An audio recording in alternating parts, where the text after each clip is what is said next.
My goal for you today will be to take some notes on those papers that you have in front of you, that you get some insights, that you have some resources, some new resources. Let me ask you something. Have you ever done a search in Google, opened a website, saw it was in a different language, and immediately closed it? Has that ever happened to you? I know I have. I have done it more times than I can remember. Here's a fact. More than half of European Union internet surfers use foreign language when online. And this is especially true when it comes to online shopping. According to research, 76% of online shoppers prefer to buy products in their language. And this is not just a trend. This is actual human behavior. People feel trust. It helps improve communication. It helps improve user experience. But I guess that many of you already know that by now. Before we start, let me briefly introduce myself. My name is Silvi Nunez. I am a Spanish translator from Argentina. I've specialized in localization and multilingual SEO. My LinkedIn is there. I try to stay active and share insights and resources.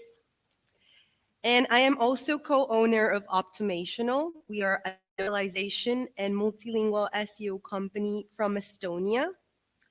And basically, we help our clients do what I'll guide you through today. Without further ado, let's start. I've kind of summarized the website localization best practices into 4 main steps, which is what we'll go over today. First, the markets and the language research. Second, the content selection. Third, localization process design. And fourth, the optimization of your localized content with SEO. Let's start with the first one, the market and the language research. And I know that you all marketers know how important research is. Research reduces risk. So the more you know about where you're going and who you're targeting, the better you can plan. Now, when there are many research resources out there, you can look for search trend research, for example, to see what users are searching for. You can look at your own website and social media analytics to see maybe from where you're already receiving organic search traffic, from what languages. You can use marketing insights tools to learn more about different markets. And you can look at language industry research to see what international opportunities are there, what market forces there are. Now, make sure to research the countries and the languages. Ask yourself questions. From where are you already receiving search organic traffic? What languages do these users speak? Are there opportunities for your products or services in those countries? Do people search for your products or services in those languages? Can you offer support in those languages? And you may want to consider analyzing your competitors. I've included just like a small graph here. It doesn't have to be very complex. It can be very basic. But analyze, what are your competitors doing? What markets are they targeting? In what languages are they speaking to their audiences? What are their strategies? Is your pricing in line with what they're willing to pay? And here's a piece of advice. Document your localization strategy. Create a content strategy document where you keep track of all of the things that you do for your strategy.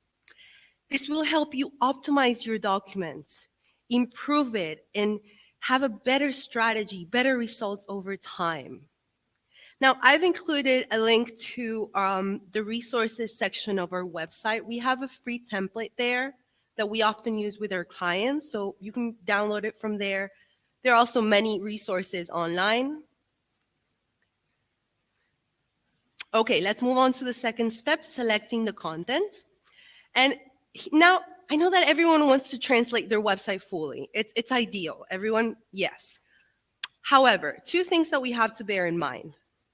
First is that some of your content may not be relevant for the new target audience and country you're targeting. For example, let's say that you have a blog article that talks about a special holiday from your country. Does it really make sense to translate it for new audiences, for new countries? Think about those things, question those things. And the second thing that you have to take into account is that localization is expensive. And typically, budgets are limited. So it's important that you are smart about the way you design the strategy in order to keep costs down and to, of course, have better results. Now, here are a few suggestions, some criteria you can take into consideration when you start revising your content. You can look at the current organic traffic that the content has. For example, if some content has more visitors, then you may want to prioritize that content. Next, you can look at the page importance. For example, the services page or the product pages or your home page, which will be much more important than the terms and conditions, for example. And you can consider its usefulness and its value to the project and to the new audience that you're targeting. And here's a piece of advice: create a content audit. I know most marketers probably have one in place, but if you don't, I strongly suggest that you work on one. A content audit is basically a document, an Excel file, whatever works for you, that includes a list of all of the pages on your website, and it may include other information such as the links, keywords, metadata, meta description, etc. Whatever works for you better. This content audit, it's awesome. It helps you keep track of your content. It helps you optimize, see what works better, what not. But what's especially important, it's that it's an invaluable resource when you're localizing your content. Okay, moving on to the localization process design. Before we start, I want to make a quick distinction here, because typically translation and localization are used like the same thing, but they're really not. Translation is, I would say, a more simple term. Sorry if we have any translators here, because we could have a debate about that. But translation is basically transferring content from one language to the other. It's quite simple. Localization, on the other hand, is a more complex process. It involves taking other things into account, such as the context, such as cultural aspects, technological aspects, etc. So basically, the goal of localization is producing content that sounds natural for the new audiences. Let me share with you a quick example, because I know it's a lot of theory. So we have a client, they have an e-commerce website in the UK that sells used cars. They wanted to expand to Spain, okay?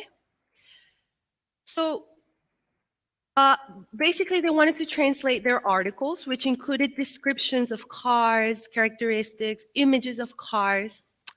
Now, one of the main challenges is that, as you may be aware, cars in the UK and in Spain are a little bit different.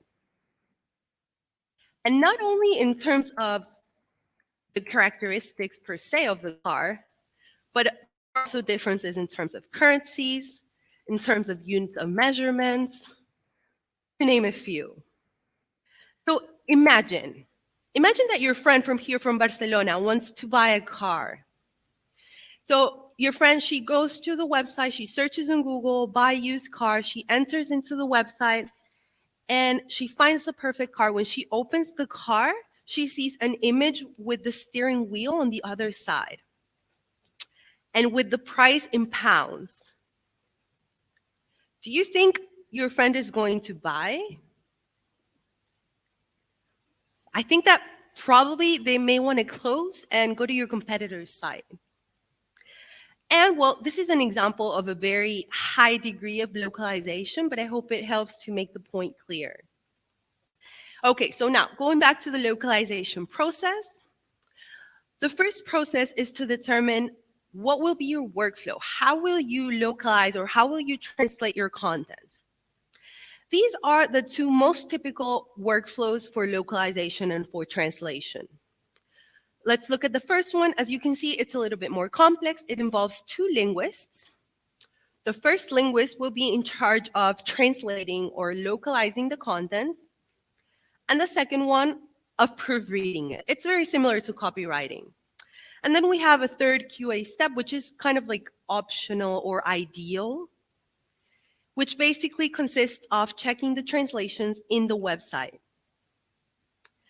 The second workflow is a little bit more simple. It has one linguist only who translates or localizes the content. And this is hopefully followed by the QA on the website. Now, you don't necessarily need to choose one or the other for your content translation. Maybe you can consider combining them. For example, you can consider using the more complex workflow for the most important pages or for the pages that have the highest search organic traffic. And you can consider going with the more simple workflow for the content that has less visitors or that isn't so important. Here's a question that I know you have on your head, probably. To use automatic translation or not to use automatic translation, that is the question. One of the speakers previously talked a little bit about this. So there are many different opinions out there.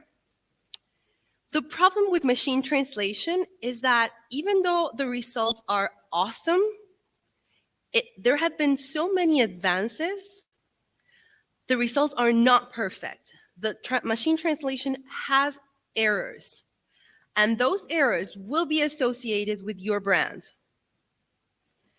In addition, Google, just to name Google as one of the main search engines, but many others, can detect these errors, and they may detect your content as spam. Therefore, your reputation, the website's reputation, may be harmed because of this. So my personal opinion is that you try to avoid using machine translation. However, if you absolutely have to use machine translation, let your audience know. Let your users know. Be transparent with them. How? Let me show you two examples that I really like. The first one is from Airbnb. I'm sure you're all familiar with it. Let me read it because the font is very small. This is a pop-up from Airbnb that says, this symbol shows when content from hosts and guests has been automatically translated. And this is the symbol in context. So basically, when you open a listing that is not available in your browser's language, you'll see this pop up and you'll see that symbol on a listing. What Airbnb is doing is protecting itself and hosts from a bad reputation. Here's another example from booking.com. Basically, below the comments, there's a button that says show translation. So if you want to see the translation, users have to manually click on it and they'll see the translated content. So it's the user's responsibility for what they're seeing. And these are just two strategies. There are many strategies out there you can use, but it's important that you're transparent with your audiences. Okay, now this is kind of like obvious, but I did want to point it out. It's important that you clearly define who will be involved in your localization process, and that you make very clear distinctions about the responsibilities of each person. Now, of course, you want to work with a translation agency or with a freelancer. Next, you'll have the marketing manager in charge of creating this strategy. You will have the project manager in charge of executing the strategy. And why the web developer, you may ask? Well, you need someone to extract the content of your website and to put it back on your website. And the final thing we'll talk about the process are the tools. There are 4 main tools, I would say, that you will need to consider in your localization strategy. The first one is the translation tool. If you are not using one, I highly recommend that you start using one. There are many free tools out there. I really like SmartCat. I believe it has a free option, and it's an online tool. Basically, translation tools have resources such as translation memories, where all the translations are stored, glossaries, machine translation engines, among other things that help with consistency. It helps with translation quality. It helps the teams work faster, so they're more productive. It helps with workloads. Next, we have the QA tools. The QA tools are specific translation QA tools.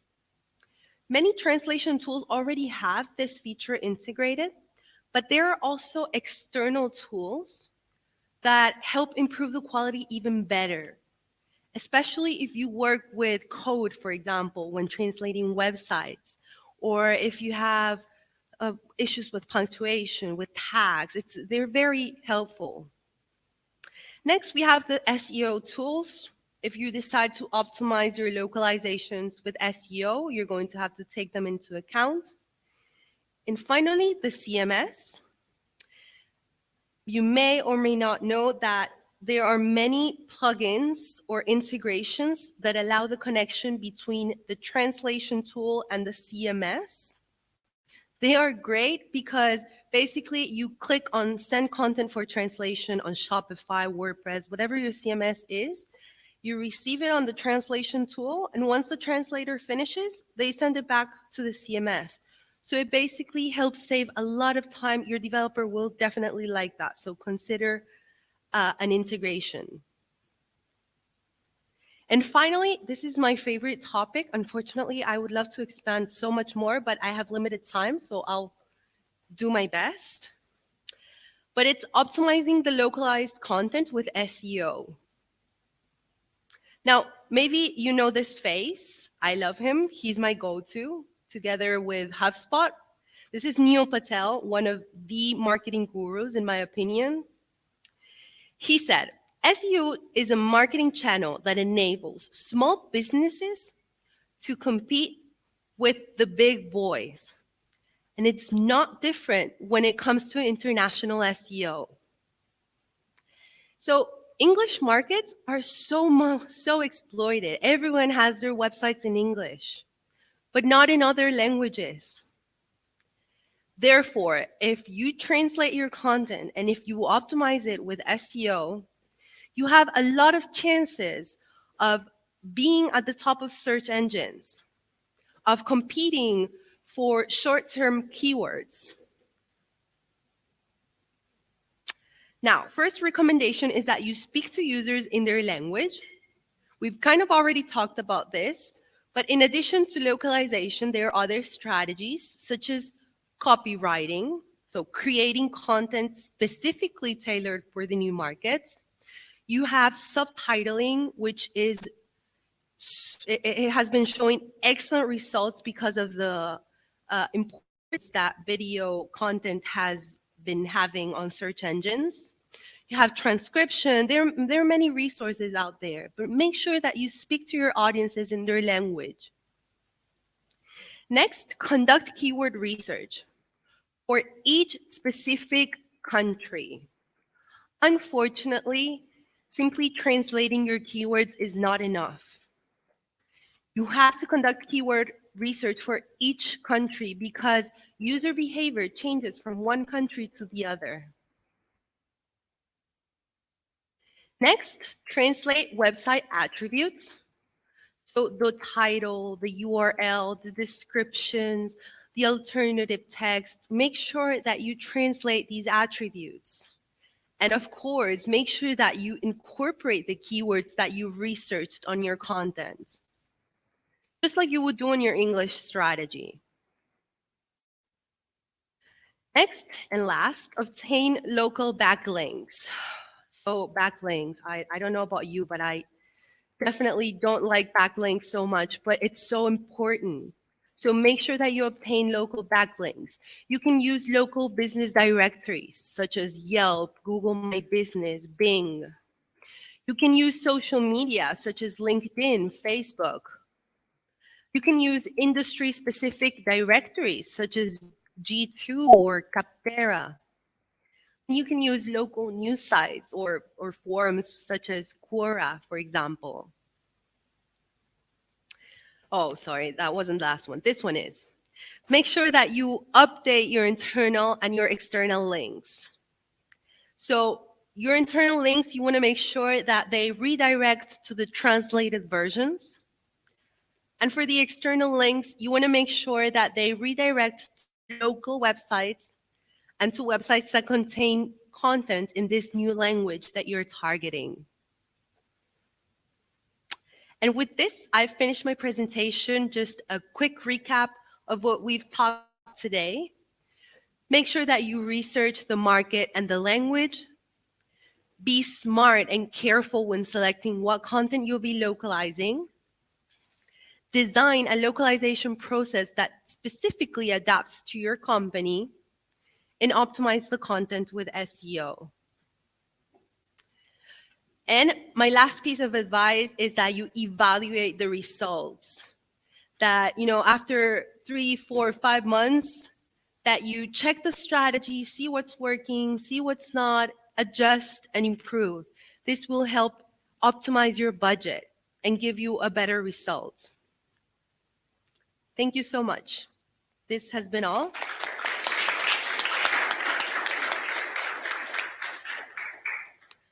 And if anyone has any questions, I think we still have a few minutes. Yes? Okay. Does anyone have any questions? Okay. In any case, I'll be outside. I've loved talking about this subject, so it's been very great to be here. Thank you so much.